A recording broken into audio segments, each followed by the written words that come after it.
Welcome to Poland Daily. My name is Aleksander Wierzejski, and we have very important conversation yesterday because President of Poland, Andrzej Duda, spoke to Xi Jinping, President of China.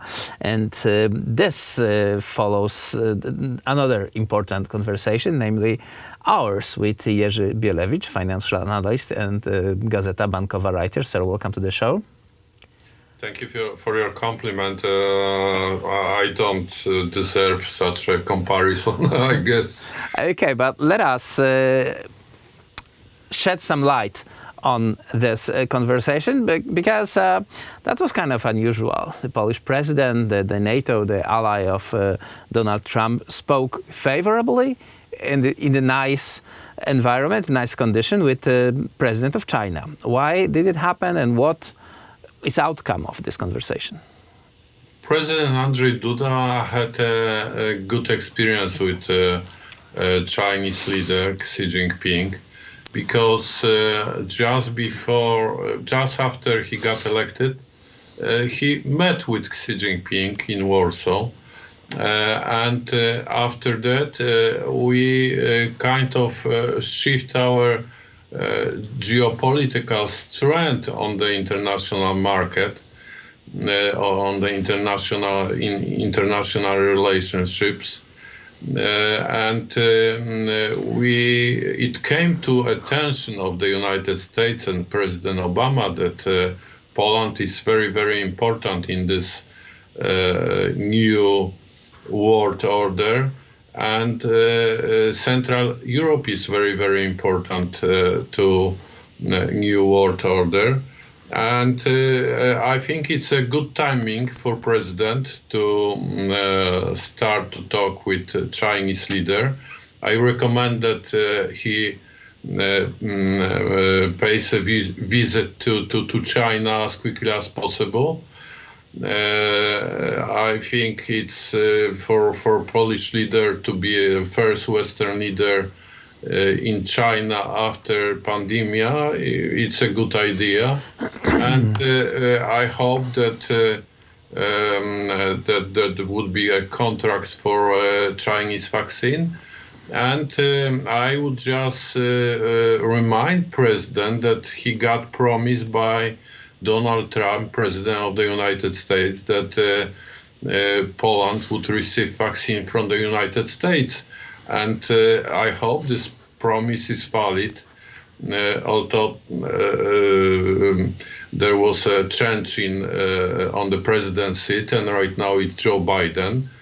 And I think they should stick to their promises as the United States, and supply us with a vaccine as well. So, are there any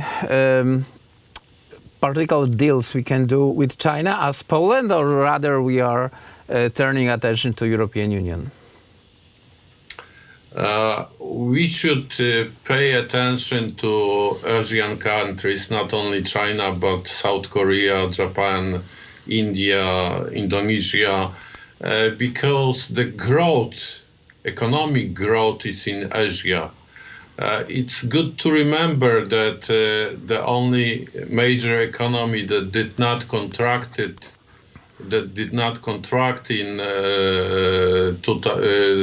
2020 was China, and it's expanded by 2.8%. In South Korea, there was 1% decrease, but it was quite small compared to, for example, 2.8 contraction in Poland, or even 7% in euro area. So growth is in Asia, and we should do what's possible to strengthen our relationships with Asian countries, including China. But in regards of China, last year's international trade, we both the goods and services from China for 125 billion Polish zloty. This is nearly 27 billion euro, and we sold them, the goods and services, for only 3 billions of euro. So it's hard to find even a bigger discrepancy in trade, and President Xi addressed this issue, saying that China is looking forward to build Polish high-quality food. So first of all, do we have high-quality food in quantities that could be significant for Chinese market, and to bring this balance to balance? I would surprise you a little bit. Our trade deficit with China is not that important if we remember about our strategy to become a logistic and trade hub in Central Europe and in Europe in general.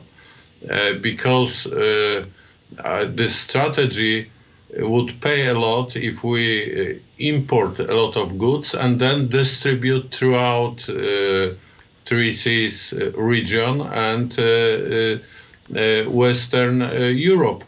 And in this case, our trade balance with Asian countries might be on the minus side, but our surplus with our partners in Europe would be on the plus side.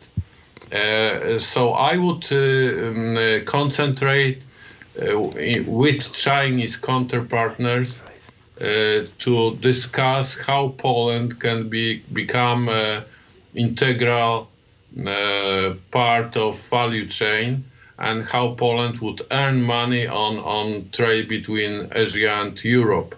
So it's again putting Poland on a trade map, which is almost direct citation from of Prime Minister Morawiecki. Sir, thank you very much for this insight. That's very interesting, and I think we live in interesting times, as the Chinese saying says. That was it for Poland Daily Business tonight. We'll be back tomorrow, so please join in. Thank you.